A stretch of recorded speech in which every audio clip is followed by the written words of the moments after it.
Hello, how are you? How has your last week been? I know I ask this every week and you can't really answer me, but it's nice to be nice.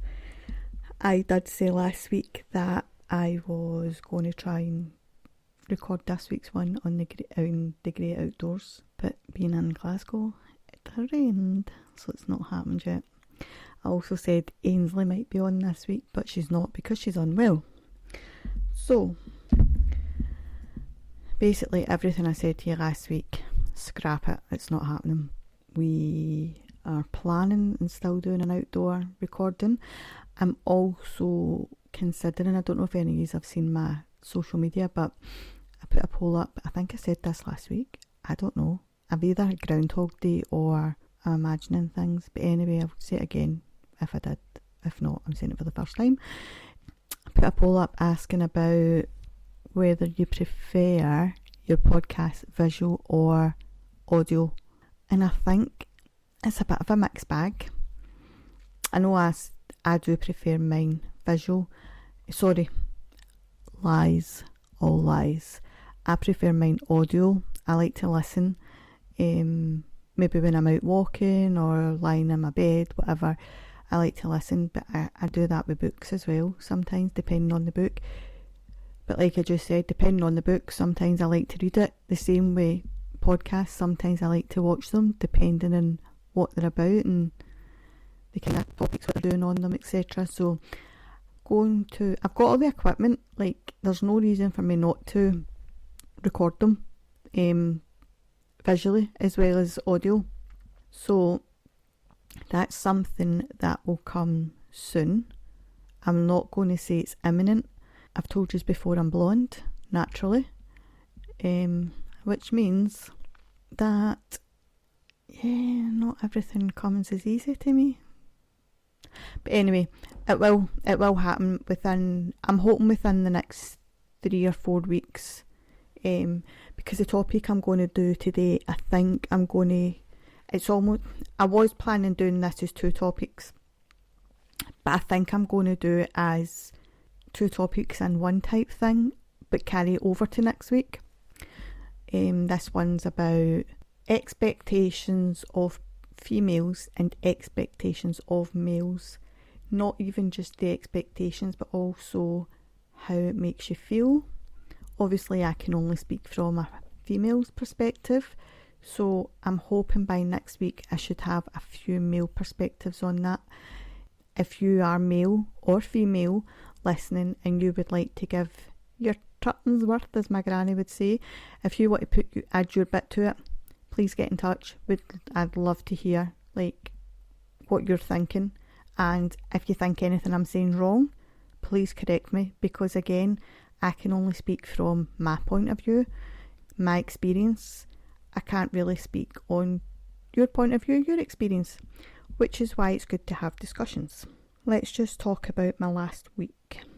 It's not really much been done. I am freezing. Can I just say I put my heating on for the very first time today? My feet are ice. I feel as if it's like November getting into December. I don't feel as if it's August. I had huge plans of everything being outdoors. Ain't happening. I put a washing out yesterday, a white washing might I add, and within about an hour or 2 it pelted it down. If you don't know what pelted means, it like really heavy rain, and it's not stopped. So that washing's still out there. I need to bring it back in and rewash it. We're back in the swing of things with school, doing school runs.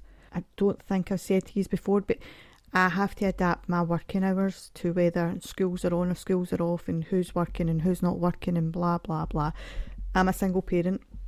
I have 2 sons, obviously grown sons. One's working now, he's out doing his own thing, but still lives here and is very much a big help to me.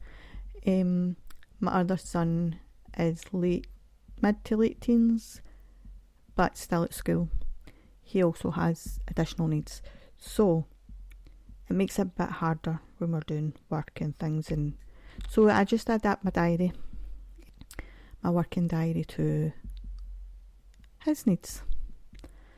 So that's all changing again because like I said, I changed it. So 2 months ago we changed it for school holidays, and now we're back to changing it for school being on. But nothing much really else is happening. I went to go and visit, did I tell you this last week? I don't know what day I went. We went to go and visit a shop with Ainsley last week, but I can't remember what day it was. Actually, I think I might have told you because I think it was Tuesday. Oh, what a crocker that was. We were supposed to be going on a fairy trail, but again, the rain prevented, and Ainsley being unwell prevented. I've got a friend, I don't think I've told you this one actually, one of my best friends. So I've got two best friends, Ainsley and another one, Danielle. Danielle lives in Turkey with her husband and her kids. She's originally from Glasgow. She's going to be coming on the podcast at some point as well. She's going to talk about the other side of living abroad. So she's going to give that from her perspective. But yeah, she lives in Turkey and she's coming home for a week. Today she comes home. I'm sure she flies tonight at some point. So that'll be good to see her and the kids. Although her children do bully me, might I add. I accuse everybody of bullying me, to be fair. So usually when I'm saying they're bullying me, just ignore me. But yeah, let's get into this one. So, females, how do you think the world sees you, or how do you think the opposite sex sees you, the younger generation, older generation, depending on what age you are? Obviously, most of us are born into a certain sex, and I know some people do transition into the opposite sex at some point in life, and that is absolutely their choice, and I'm all for everybody having their own choice. But I'm just generally talking at the minute about people that were born female or born male. We can obviously bring anybody in that's transitioned. We can bring their opinion in if they'd like to write in, give us insight into their perspective, how they've found things. But when I give out my information, this is generally about if you're born female or born male. I just want to clarify that. So obviously when you're born, everybody loves you and you're the cutest thing and blah blah blah, and then we start to grow up and we're all different. So when we're born, we're the same. We grow up and we change, sometimes for the good, sometimes for the bad, sometimes indifferent. But also, as we're growing, you don't just grow up like from child to adult. You're continuously growing throughout your whole life. Even as an adult, you're continuously growing, you're continuously learning, and you can always better yourself as well. But you also have to be mindful of your own feelings, which could be another subject. So obviously, a couple of expectations of females. Everybody always thinks when you grow up, you're going to get married, you're going to have kids as a female, and you're potentially going to stop work to look after those kids. Obviously that depends on financial situations. It can also depend on whether you want to stop work. You might have a career, you might not have a career, but you might still want to go back to work because that's your one stable thing. That's your thing that is you. You can get lost being a mum. But again, just because that's everybody's expectations of you doesn't mean that's what you want. So growing up, we get to preteen, and for girls it can be anything from sort of 9, 10 upwards. Girls' bodies start changing, hormones, and obviously the dreaded period comes along. But when we are grown and when our bodies are changing, you've got to remember that these are all changes on the a lot of these changes, are on the inside. Obviously there are some changes to your structure on the outside, but a lot of changes are happening on the inside, and we don't understand these changes. All these hormones are flying about the place. And obviously they can cause mood swings, they can cause us to change, we can start reacting differently, start treating people a bit differently, especially people that are close to us. And that is the joy of hormones. But I think sometimes we need to sit, especially children or pre-teens, young teens, we need to sit them down and explain that the way you're feeling is normal, and we've all gone through that, and that it's your hormones, it's your body changing, it's your body adjusting to this new cycle. Because we don't automatically think of it like that, especially if it's something new. But like I said, then comes the dreaded period. And for most women, you've got that for the next potentially 30, 40, 50 years, depending how long your period continues for. But obviously with periods, that means that you're potentially able to conceive naturally. And again, that's not always the case either. And if you are unable to conceive naturally, that's not on you, that's nothing you've done wrong. It's, I suppose, your makeup. But it doesn't mean to say that you can't have babies. But anyway, this is more about expectations at the minute. So you get to secondary school, high school, whatever you want to call it, and it's time to knuckle down. I think going back to when I was at school, and I've thought about this more over the last few years, few months, more so maybe recently. When I think back to when I was at high school, we weren't really pushed to think about what career we wanted. We weren't really pushed to try hard, I suppose. We weren't given any kind of encouragement. There's a lot of things that weren't done.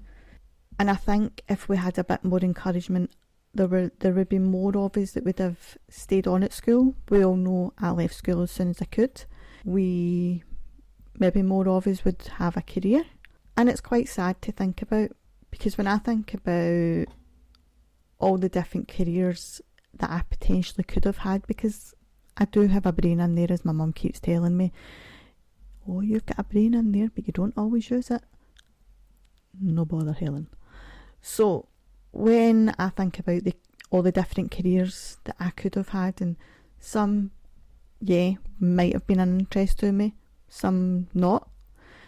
For example, I would definitely not be in any kind of medical field, apart from the fact I'm definitely not intelligent enough to be a doctor.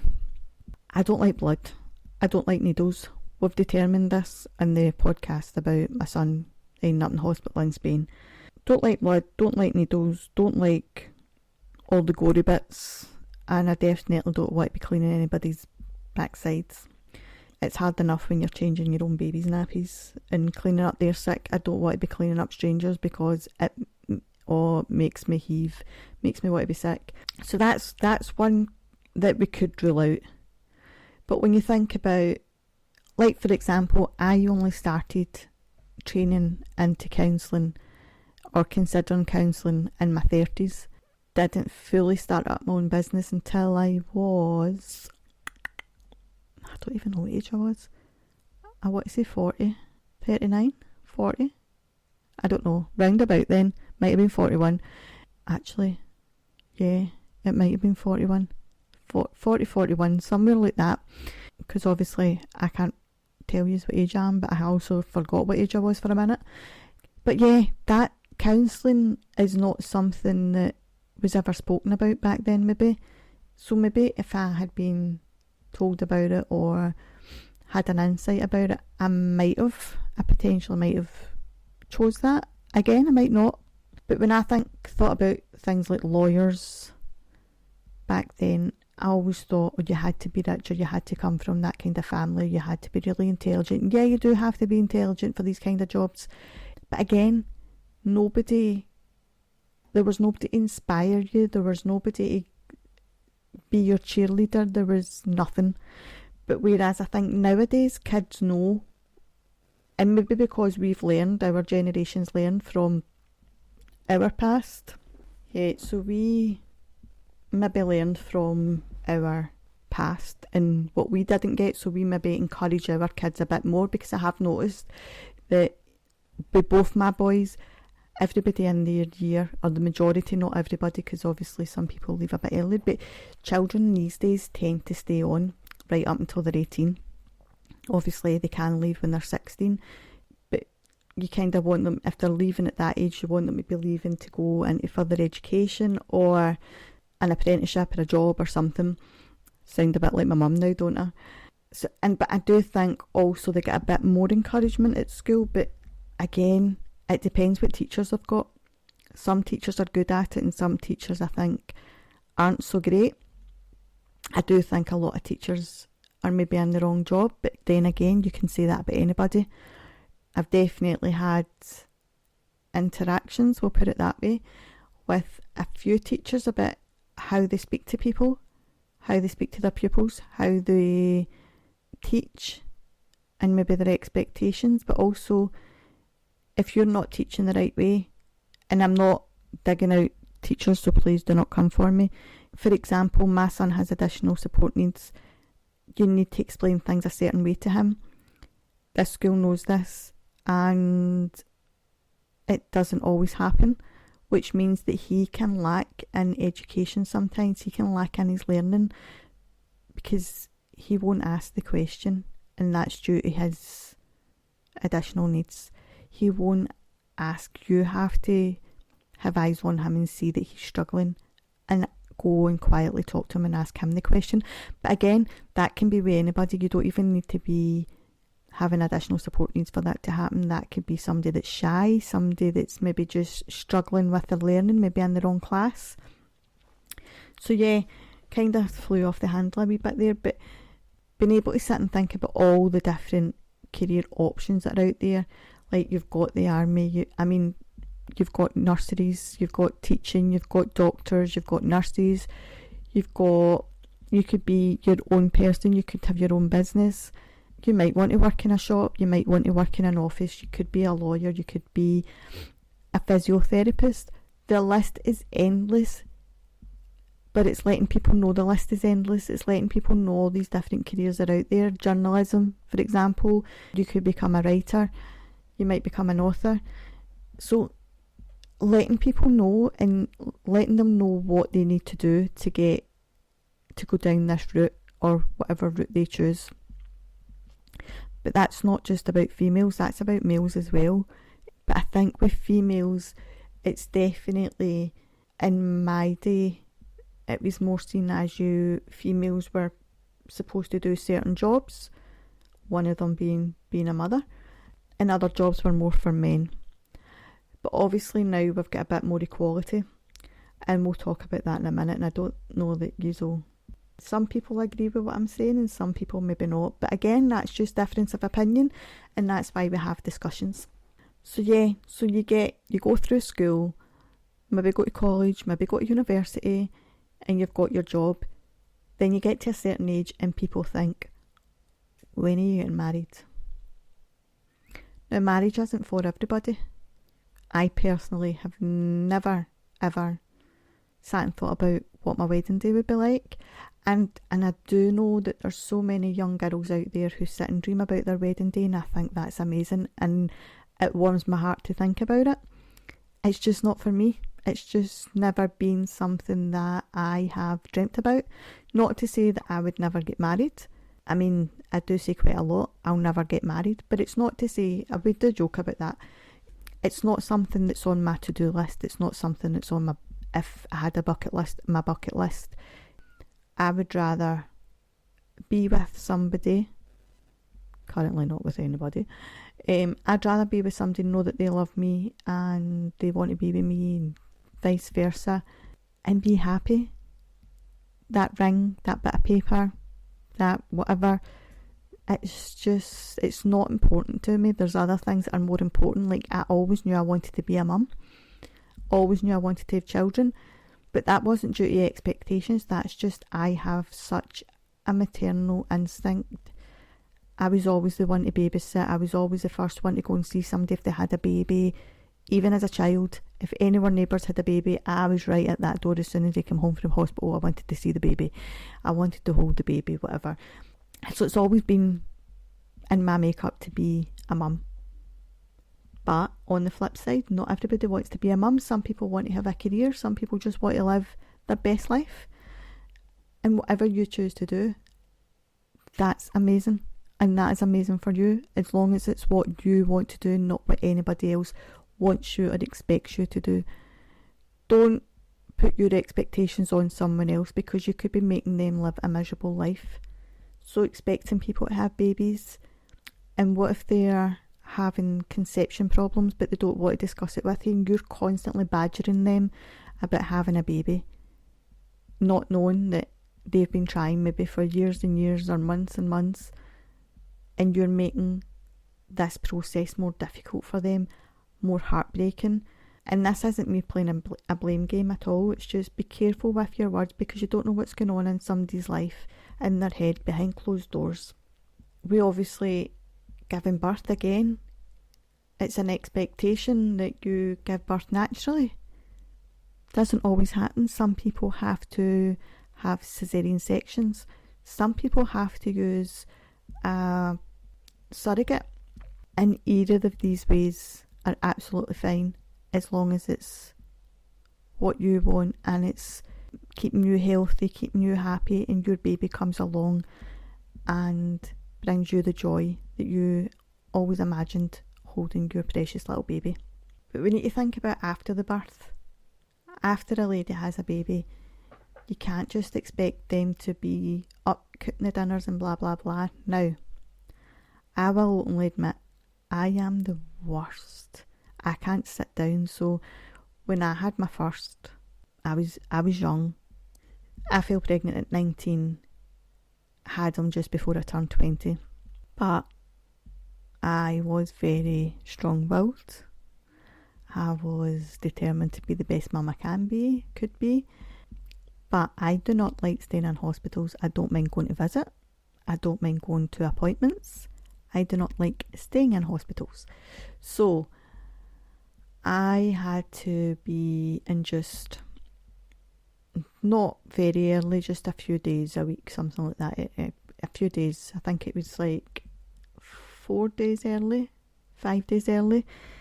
I was getting induced. So I goes in on the Friday. I was to be in the Friday afternoon, goes in the Friday, and that was fine. They took me to the ward, and they have to give you this gel capsule thing, don't know, they insert it inside you, and it was great. Within an hour I was getting contractions. Bloody amazing. I thought, this is a breeze, this is going to be over in no time. How wrong was I? Everybody else in the ward was all jealous because I was getting contractions, and they were coming thick and fast quite quickly, and they weren't feeling anything. They were all getting like their second gel, some maybe even a third. So my mum was going to be my birthing partner, and she was sent home, I think maybe about 8 or 9 o'clock at night, and they said, don't get too comfortable, I think we'll be phoning you through the night to come in for delivery. She's like, right, okay. No, that didn't happen. She came in the next morning, they still had to break my waters. Fuming, absolutely fuming, because everybody else, I was the last man standing, everybody else had been taken through, went into labour through the night, and I was the last man standing. Absolutely raging. So during this pregnancy, my son was so lazy, didn't move. I was on monitors. Towards the end, I was on monitors every day to monitor his movement, because I couldn't feel any movement at all. I don't know if it was because he was so big or what, because I was quite petite and he was 8'9", but he was long. So he was taking up quite a bit of space. So yeah, and he's still, we'll say, laid back, horizontal at the minute, although he does work very hard. But yeah, 25 hours after getting my first gel, baby was born. So yeah, that was my experience, but I had a lot of issues after. I mean, apart from the obvious, you're sore, you're tired, you're whatever. I thought I was Wonder Woman. I lost a lot of blood, very anemic, very, very everything. So I had known of people that came out of hospital the same day that they had their baby. That wasn't my experience, unfortunately. I get kept in because I was supposed to get a blood transfusion, which I didn't get, but we'll not go into that. I think I thought the same as what everybody else thinks, is you have a baby, especially if you have it at a natural birth, which I did. Kind of just came out of hospital and everything's hunky-dory and whatever, but they wanted me to stay in. So I had been in Friday, gave birth on the Saturday, Sunday, the Monday I was still in, and there was no signs of them letting me home. So here's where Aileen kind of came up with a wee plan. So my mum's a nurse, was a nurse, she retired a couple of years ago, but she was off work at the time that I went in to have my baby, and I was living with her at that point, temporary. So I phoned her and I said, "Oh, I'm getting home, can you come up and get me? Remember to bring the car seat." My mum and my dad toddle up to the hospital, come and get me. And the nurse walks in and they sees me getting my baby dressed and the car seat's sitting there, and she's like, "Where do you think you're going?" And my answer was, "Home." So then, bearing in mind, I'm a parent at this point and an adult, I get into trouble with my mum, I get in trouble with my dad, I get in trouble with the nurse. Mum's like, "You told me the nurses said you could come home."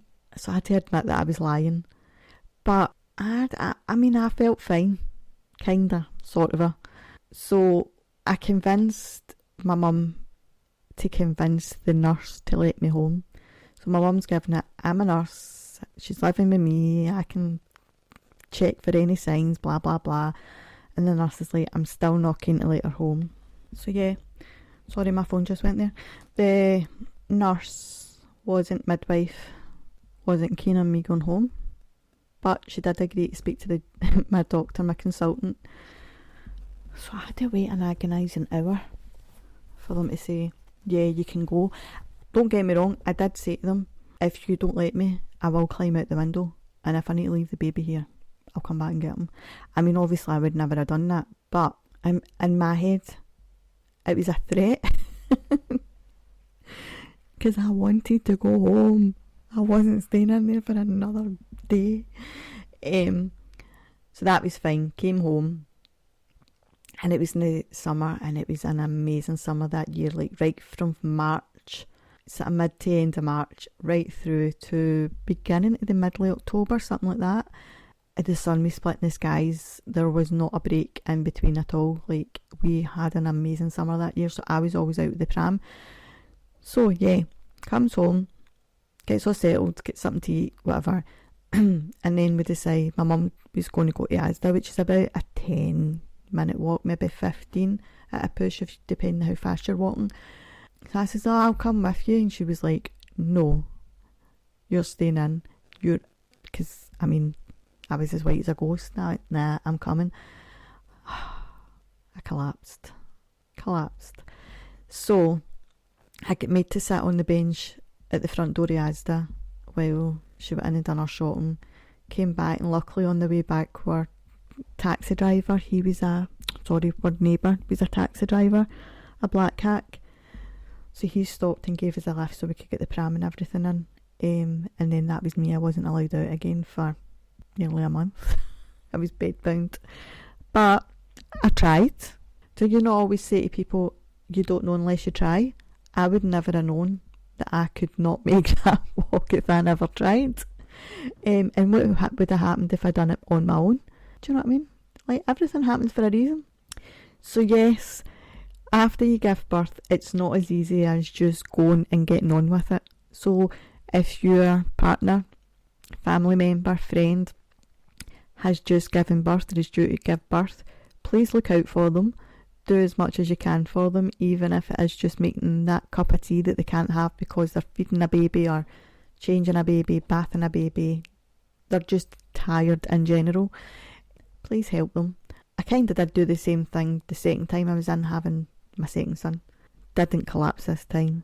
Didn't almost hemorrhage, I don't think. but did annoy the midwives. The worst, I did almost hemorrhage, that's a lie. The worst thing they done though was put me in a bed.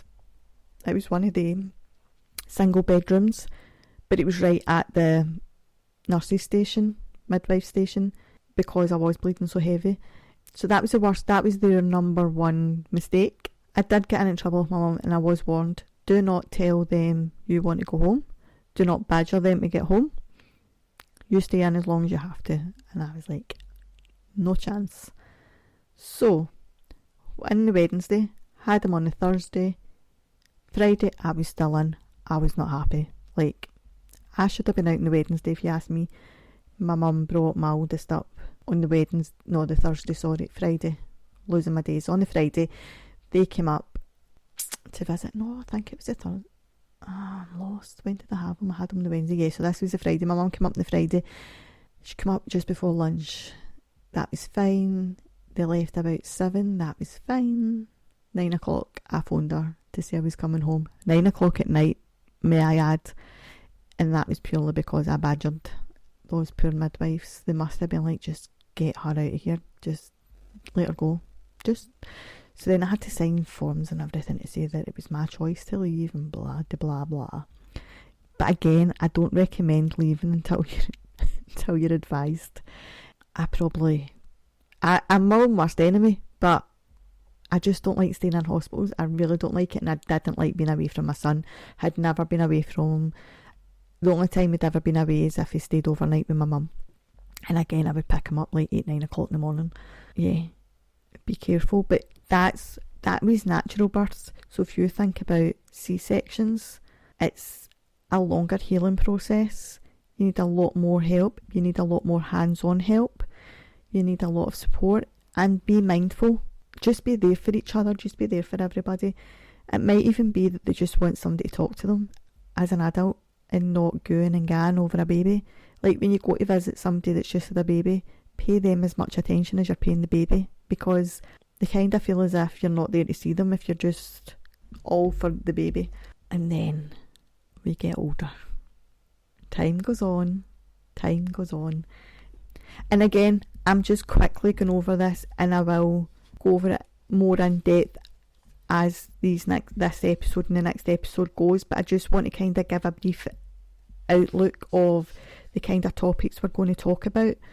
And it's, again, the expectations, and I know I'm giving some of my stories, but again, it's Aileen stories. Like, Aileen stories are definitely out there. I don't think there's people that, I don't want to say make the same mistakes as me, because it's not mistakes I've made. It's just, I like what I like and I don't like what I don't like, and we're all entitled to that. We're all entitled to feel comfortable in certain situations, and if you feel uncomfortable in another situation, then if taking yourself away from that situation is what works for you, do it, as long as it's safe. But yeah, then we start to get older, don't we? Because you've had the kids start to grow up, kids start to go to nursery, kids start going to school, and if you are a stay-at-home mum, which I was for a long time, I was very ill, surprise, surprise, after having my first, to the point where I was almost having to go in for operations and different things. I had to then go on long-term sick. I think my son was 6 months, 8 months, 9 months, something like that. I went on long-term sick and from my job. And obviously they can't keep it open forever for you, can they? I mean, there's small businesses, or this one in particular was a small business. And then I became a full-time mum. Well, I was a full-time mum, but you know what I mean. I didn't have a job, so it was, priorities was on that. Then he went to nursery, then he went to school. And round about just before him starting nursery, again, my mum would disagree. She would say it was sooner. My mental health started to take a rapid decline. So I had to concentrate on that, concentrate on my son. And I think I went back to work when he was maybe 12. And obviously I had 2 sons by this point. My youngest was 5-ish. Yeah, I think he was 5 or 4.5, 5 when I went back to work full time. At this point I didn't have I hadn't started up any of my businesses. This was an employer. And that's a juggle in itself. You are trying to juggle being a parent, you're trying to juggle running a house, you're trying to juggle a full-time job. In my personal situation, I was a single parent doing all this on my own. Some people do have a partner, some people don't. Some people have family members round about. I did have family members, but most of them worked. My mum worked full-time. My dad was living down in England by this point, and my brother could help sometimes. My gran could kind of help sometimes, but you would either need to go and pick her up and bring her to my house or my mum's house, or drop the boys at hers. But then if you drop the boys at hers, they're bored all day. It's one of the ones, it's a catch-22.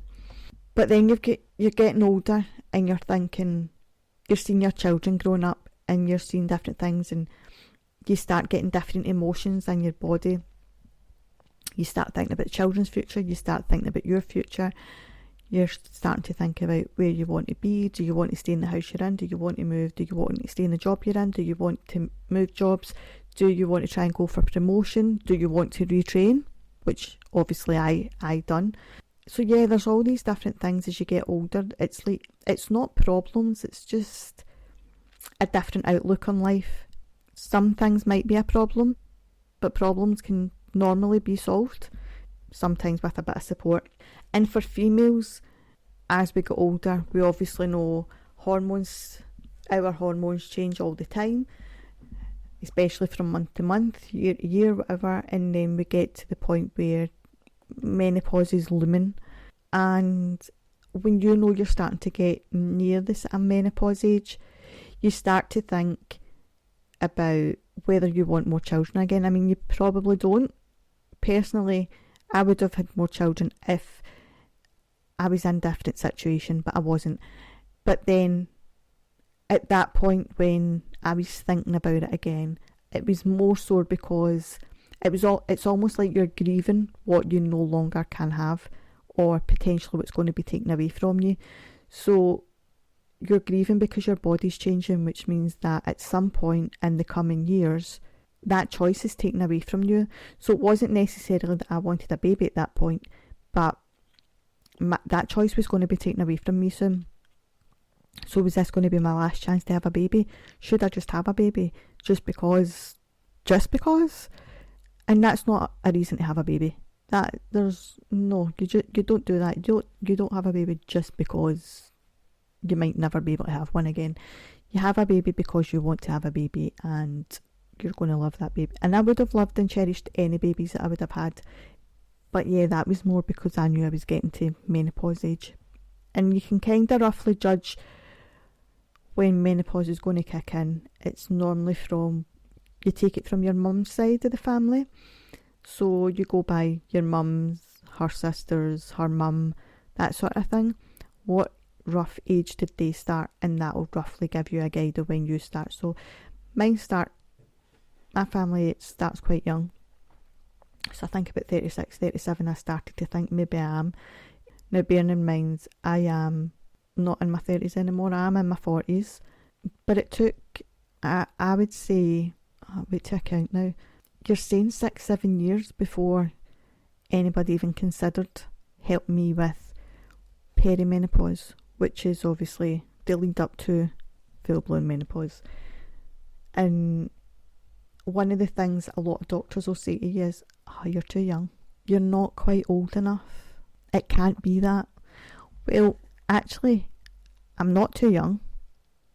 I am old enough, and it can be that, because menopause can happen at any age. Although there is a certain age where it's more likely to happen, and there's ages where it's less likely to happen, but it doesn't mean to say that it's not going to happen out with those ages. So that, I think a lot of doctors need to be more clued up on that. They need a bit more, I don't know if training's the right word, but maybe a little update, a little notification. And like when you were pre-teens, like we spoke about, when you're pre-teens and you've got the hormones and everything changing and you see your body's changing, the same happens when you get to the other end of the scale, where you're menopausal, perimenopausal, had babies, whatever it may be. You see your body changing again. And I think a lot of people, not everybody, but a lot of people, maybe even most people, struggle more with the body change as they get older. Obviously, you look in the mirror and you maybe don't recognise yourself at a certain point. I know there's some people will focus on their face, some people will focus on their legs, some people will focus on their belly. Everybody's got a different point of their body where they will focus. I'm quite good at making a joke of things, and I will always make a joke of something before I let anybody try and bring me down. I'll make a joke about myself. I'll take the absolute mick out myself. I was going to say something else there. Before anybody else can try and bring me down or try and make a fool of me. So yeah, I'm very good at that, and it's a defence mechanism which I've had to learn over the years for various reasons, and we might get into that at a different time. So yeah, body changing, and I think we all need to be a lot kinder to each other, a lot more mindful, be more positive towards each other. So like if you see somebody and they've had a baby, and I'm not saying go out there and like totally bum somebody up and lie just to make them feel better. I don't mean that, but give people compliments, let people know that you care, let people know that you love them, let people know that they look good, they look amazing, they look whatever. Especially when somebody's just a baby, do not joke about their weight or how they look. I mean, you should never do that anyway, but definitely don't do it then. So that's like the expectations about people to have children. You've also, like I said before, you've got the expectations of you must get married. Just because you want one thing doesn't mean to say somebody else wants it. They might want to travel the world on their own.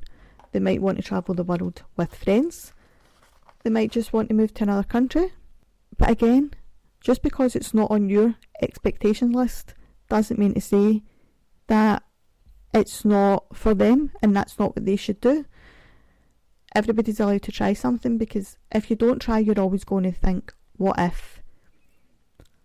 What if I had done that? What if I didn't do this or whatever? You don't want to live with what ifs. You want to live with, well, I tried that, wasn't for me, tried something else. That's my opinion. And I will always give my opinion. And I will always help. I will always big you up. I'll always be positive. Well, I won't always be positive, because there's obviously certain times in the month where I just can't be positive. But I will try my hardest. But let's move on to male expectations. Now this is quite, I think with men, the problem is they don't talk. Women can talk forever.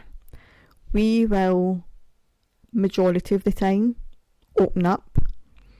We will maybe give clues to how we're feeling, normally in our face or our tone of voice. But men don't give clues. Men don't open up. And this isn't all men. This is just, again, what people think. Men think that if they open up or they go and speak about their feelings, then they're not men anymore. We need to stop that. Like, who made that a thing? Who decided that was a rule for men? Because whoever did needs to go back to school. They need to educate themselves. We know that a lot of men will take their own lives before they will ask for help. And it's very common, and we see this more and more, especially because we've got social media nowadays. We've got online, you can watch the news online, you can basically see anything 24/7 just by having internet. So we see daily about men going missing, women as well, but obviously I'm talking about men at the minute, and I will go into the mental health side of it for women in a sec. But men are more frequently taking their own lives. They're going missing. They are harming themselves. You hear as well now about murder-suicides, which is heartbreaking. But that's because somebody's, and this isn't just about men, this can be women that do this as well, their mental health or their current situation has got so bad that they do not see a way out. They don't even think asking for help would help. But they don't want to leave. Say, for example, they had somebody who had disabilities or couldn't look after themselves or whatever, so they don't want to leave them because they don't know what is going to happen to them. This is where a lot of murder-suicides come in. they take that person's life, then they take their own life. And they think they're doing it in their head because of how irrational their thoughts are at the time. They think they're doing a good thing. They think they're doing the right thing by doing that. But obviously, when you think rationally, that could have been prevented if someone had just asked for help. If they went to speak to a professional or a family member or a friend about their struggles, their thoughts, their fears even, that could have been prevented.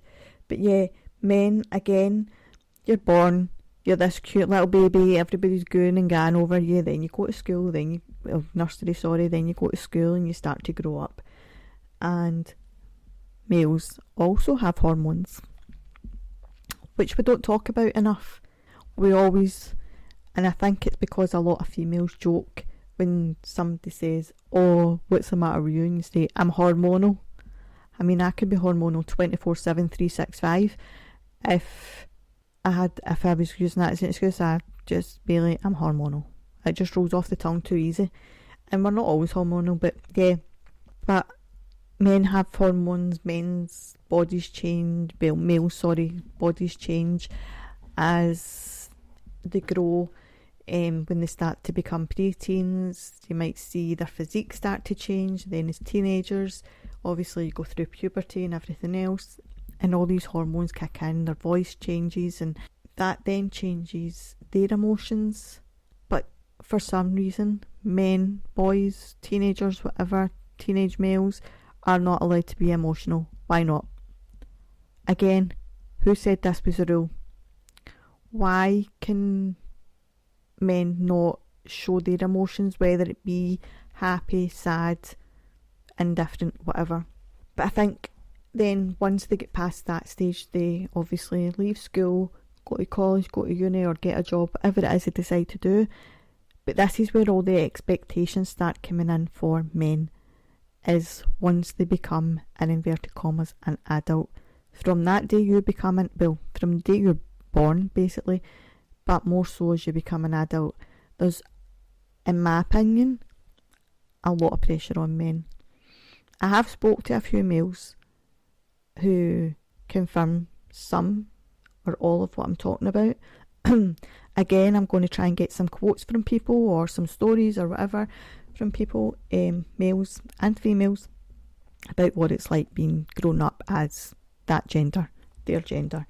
So you've got the expectations of, you're a man and you now need to work for the rest of your days, you have to provide, you have to get married, you have to have children. But if you want to play about and do whatever, have fun, do this, do that, enjoy your life, you do that. You do you. Females don't get that. That's where one of the differences start coming in. Females are supposed to settle down, have this, do that, do that. Females are supposed to be virgins when they get married, blah, blah, blah. But men can go and sleep with as many men as they want. Women, men, whatever, whoever. They can have as many partners as they want leading up to before they get married, before they settle down. Go, do you. You are a man, you are a champ. And then obviously, when they do settle down, they have the partner, wife, husband, whatever. They start having children. Then again, they're expected to work until retirement. I mean, yeah, but there's a lot of pressure on them about, you pay the bills. Oh, your wife shouldn't go back to work because she should be the mum, or your husband, whatever, shouldn't go back to work. There should be one of you at home watching the babies and blah, blah, blah. But what if that man doesn't have an income that covers all the bills coming in, covers everything? What if they need both those, but he doesn't want to tell his partner, his other half, that we need both wages coming in? Then the pressure starts mounting on them. Now, there is going to be people out there who can cover all their bills, but there's going to be many out there who can't. Then the pressure starts mounting, and then it starts to get unbearable, and everything, it's like a dark cloud starts coming over, it starts looming over you. What do you do? Who do you turn to? Realistically, you should be speaking to your partner, but if you don't want to worry them, go and speak to a friend or a family member or a professional. Do not build up how you're feeling inside, because that's when it all goes wrong. That's when it starts spiralling, and you're so busy thinking about what's happening, you're not thinking about how to fix it, how you can make it right, how you can do whatever, because you're too busy being a man. Man has to do this, man has to... It's like caveman, isn't it? Man has to provide, man has to do whatever. But then, what if man doesn't want to be the sole provider? What if woman wants to be the sole provider, but man won't let the woman be the sole provider because everyone says man has to be sole provider? Whoever earns the most money, or whoever wants to be the sole provider, or whoever wants to be the stay-at-home parent, if yous can afford it, allow it. If yous want to take turns each, where yous both work, one works 3 days, one works 2 days, yous both work 3 days a week, whatever it may be, you do what's right for you and your family, and do not bat an eye. Don't bat an eyelid about what anybody else has got to think, because they're not living your life. They're not paying your bills. They're not bringing up your children. So don't allow anybody else to tell you how you should be. Now, mental health in men is big. As I said earlier, it's huge. Sounds like something out of Pretty Woman. Do you remember? Have you watched that? She goes into the shop. She's like, big mistake. Big. Huge. Men's mental health is an all-time high. And in Britain alone, the age group where it's more prominent, if that's the right word to use, where it's a higher percentage of men are taking their own life. In Britain alone, it's 21 to 35. At the last time I checked the results, it may change, and if it has changed, I will update that next week. Now, a lot of this is because man shows no emotion. And that's not because man doesn't want to show emotion. That's because man has been told man show no emotion. That's me doing my impression of a caveman, in case you hadn't got that yet. But yeah, this show no emotion, what's that going to achieve? Like, one, if your partner thinks that you have no emotion in there and you don't care, how is that going to benefit anybody? Two, as I said previously, if you build up all those problems in your head and you do not share them with anybody, what is that going to achieve? What if just talking could help? You might not even need medication. You might not even need to talk for a long time.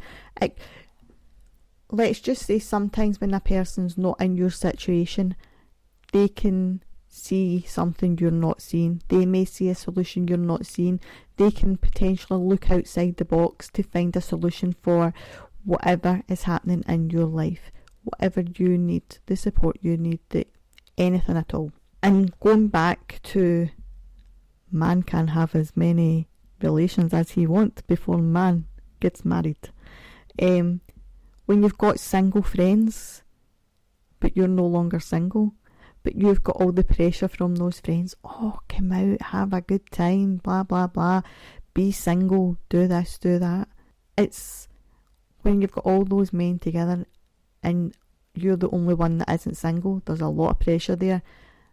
And I understand it probably does take a lot of guts and a lot of willpower to say no to certain things, but saying no is the answer. And I'm not saying say no to nights out, because everybody needs their own time.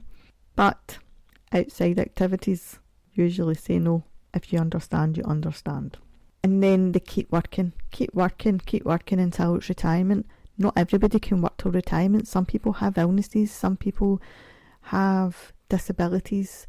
You might have family. Maybe your parents have taken unwell, or they need 24-hour care and you can't afford to care, and you think you have to keep working. Or maybe you can afford to retire, but you think you have to work until...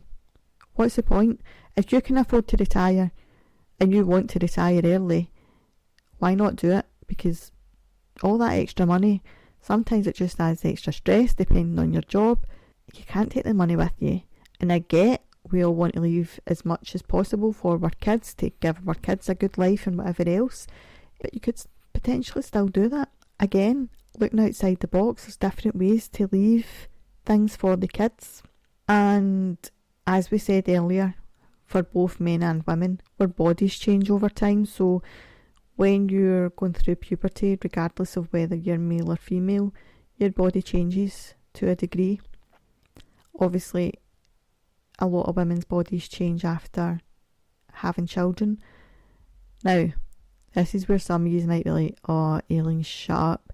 But men's bodies can change as well after having children. Dad bod, you know? We get very comfortable. We get very comfortable just snacking. We get very comfortable eating something quick on microwave dinners or whatever it may be, because we have to come straight in from work and then take the kids to the football or take the kids to gymnastics or whatever it may be. You might be picking them up from Gran's, or you might be picking them up from the childminder. Maybe you then need to do the homework, do the baths, do the this, do the that, do the dinner, and you just think, microwave dinner it is. And that's fine, because as long as you're eating, that's the most important thing, because you need to fuel your body or you can't do anything. But then again, social media can be a good thing. It can also be a bad thing. The same as magazines, the same as any kind of media, external media. We only really see certain body shapes on telly, especially when you talk about things like Love Island. We only see certain, not so much now. Magazines are getting a wee bit better. I do personally think they still have a long way to go, but there's certain body shapes that are seen more frequently for both males and females, which can then put a lot of pressure on you if you don't look that way. If you want to go to the gym, or if you want to go on a night out, you want to wear certain clothes, whatever. And again, men, I think because a lot of people think men should be muscly, men should be this, men should be that, then a lot of men maybe feel a bit uneasy going to the gym. They maybe feel as if they're not quite as manly, and that's not true. Me personally, yeah, muscles nice and whatever, but it's not something I look for in a man. But again, it's all down to preference. Like, some people absolutely adore muscle. I don't. If you showed me somebody who was like a, what do you call them? We'll just call them Mr. Muscles, but you know what I mean? You know when they go to the He-Man competitions or whatever they're called? That turns my stomach.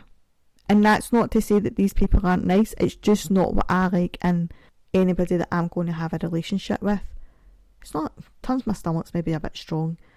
It's just, I don't find it sexy, let's say that. I like, in inverted commas, normal body. But yeah, we all like different things. Again, I'm rabbiting on. But that's kind of how this next week or two is going to go. Going to try and get, like I said, some more information.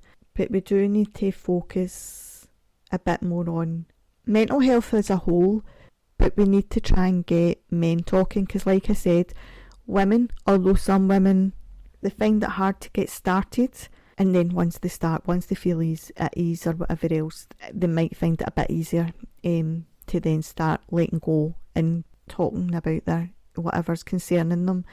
Men, it's getting them to talk, getting them to open up, getting them to a point where, and it's not even just making them feel at ease, it's getting them to stop thinking what other people are going to think about them if they do struggle with their mental health. Stop thinking about people judging you because you're struggling with your mental health. Stop thinking people are going to, laugh at. I don't know what it is men think. I mean, if somebody could please write in and tell me what men think, because clearly I'm not male. My mum does say I should have been a boy, but I'm not. Yeah, we need to change the way men think. Maybe we need to change the way women think as well, because are we portraying that onto men that they shouldn't open up? Are we making men feel that way? And this isn't me playing a blame game.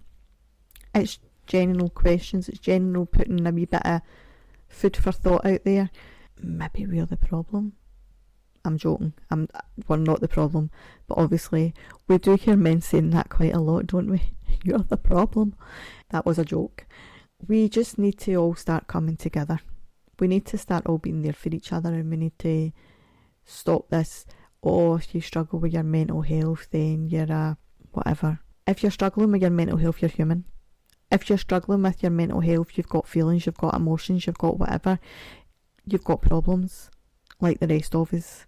It doesn't make you a bad person. It doesn't make you less of a man or less of a woman or less of a mum or less of a dad or whatever you've got planted in that head of yours. It makes you human. It makes you the same as the rest of us. Maybe it's your work. I mean, it could be your workload's too much, and that goes for females as well. Are you doing too much? Are you trying to, like I said at the start, trying to be superwoman like me, who ends up collapsing halfway to Asda? We just need to figure this one out together. We need to all start coming together. But yeah, I'm not going to rabbit on too much because I think I've overloaded you with some information but not actually gave much information out. But that's what next week's about. Next week I will have statistics, ages, different things. Have you got a teenager, pre-teen just now, and you're going through what we said at the start, like you're born and then you kind of go to nursery, go to school, and then the hormones start, the body starts changing. Like, that is a big deal for kids. It doesn't matter whether they're male or female. That is a huge deal, and that's when they can start comparing themselves to others, and then if you allow that situation to keep going of comparing yourself, that's potentially going to be how you see yourself for the rest of your life, constantly comparing yourself to others. And we don't want that for our kids, grandkids, anybody, friends, family. So let's try and all work together and combat this. Let's stop this expectations. I have high expectations. I have this. I expect you to do this and I expect you to do that. The same as people expect a female to be with a male and a male to be with a female. That's not always what happens. And touching on this quickly, but I wasn't really going to talk about this, but sexuality, like, stop expecting people to be in a certain type of relationship. Let them be in the relationship they want to be in. So if a man wants to be with a man, allow it. If a female wants to be with a female, allow it. It's 2024. Why are we still seeing people that are having to, in inverted commas, come out as gay? Why can we not just, oh, they're in a new relationship, the same as the rest of us? Why are we making them feel a certain way? And obviously we still get people who hide the fact that they're gay and end up in a different type of relationship, and that shouldn't happen anymore either. Like, it's so sad that people can't be who they want to be for the fear of what others might say. But anyway, I wasn't going to talk about that, but I've touched on it. We'll maybe add that to the list. And obviously I said equality. We're going to talk about equality, but I'm not going to talk about that this week. I'm going to leave that one a wee nugget for next week, because I think if I get started on that one, we might be here for another hour or two. Quite passionate. Yeah, so next week we'll continue this one. If you want me to give your views on this, and again, we're not here to dictate how you should be or how you should see the world or whatever else. We're just here to try and let us all kind of be a bit more mindful and see things in a different way. Just because you're not going through something doesn't mean to say somebody else isn't. We're not here to tell you how you should see the world, how you should think. No question's a silly question, and no answer's necessarily a wrong answer. So if you want to write in, you want me to tell a story, a fact, or whatever, then you can get us on TikTok, Instagram, Facebook, or you can email rebootyourthoughtspodcast@gmail.com. Talking about writing in, if anybody have a business, regardless of whether it's big, small, one-man band, whatever, I have packages if you would like to advertise on our social media and podcast. My social media and podcast. Yeah. I do have multiple business pages, so it can be on all business pages depending on what it is, because obviously one of the pages is a therapy page, so I need to be careful and mindful of what I'm putting on there. And also it can be put onto my personal pages as well. I am going to, like I said at the very beginning, be putting stuff on YouTube, so I would love if you could all subscribe. It is free to the YouTube channel. Again, it's just Reboot Your Thoughts Podcast. You might need to put a @ sign at the start of it to try and find it, because it's got such low numbers at the minute. And if you are a business, I can also add an advert on there for you as well, advertising any videos I put on there, your business and what you're selling or offering. If you are interested in that, just drop us a quick message. Again, same way, Facebook, TikTok, Instagram, which is just the Reboot Your Thoughts Podcast, or email rebootyourthoughtspodcast@gmail.com. I am now going to go and rest my throat because I've spoke for over an hour. I'm going to start writing my next list for, I do have a few more episodes planned, but I'm going to start writing a list of what's after that. So if you have any ideas, please come forward and let me know. The numbers are going up of everybody listening to the podcast, so I just want to thank every single one of you for continuing to listen. I really enjoy doing this. I mean, I enjoy talking, as you can see, which is why I'm good at my job, therapy business. But I want to try and help as many people as possible. So if you have topics and they might not be on my list, please write in and tell us what you would like me to talk about. If you do want to book in with myself for any kind of therapy, then just contact the page and I will give you all the details that you need.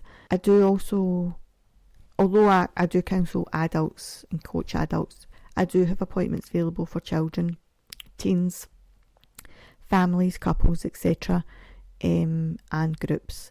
So that just gives you a brief outline. But if there's something that you would like me to try and help you with, or even if you just have a question that you're not sure about, contact myself. Like I said, no question's a silly question, and even if it's a question and you don't want to, it's nothing to do with booking an appointment, that's absolutely fine. Like I said, I'd rather help than you not have any help at all or not know where to go.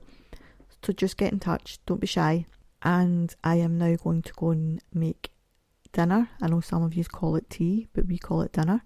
Going to go and make dinner for me and the boy. The other boy's working. And I will speak to you all next week. Sorry, just one more thing. I'm possibly going to start going live again on TikTok, potentially Facebook and Instagram as well. I'm not sure. I'm thinking about it. The same as thinking about TikTok, not TikTok. Now I'm confusing myself. Same as thinking about YouTube. I'm hoping to start doing a bit more on the socials. If I don't in the next week or two, then definitely in the coming weeks, I'm going to try and go on that a bit more. Obviously, it's good to interact with everybody.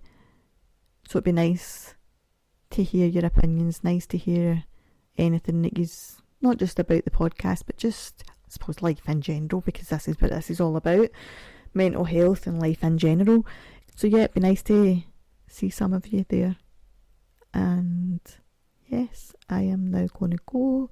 I've burned your ears long enough. So enjoy the rest of your week. I hope you've enjoyed this podcast. I hope I haven't rambled on too much. And I will hopefully speak to you all soon. Thanks. Bye bye.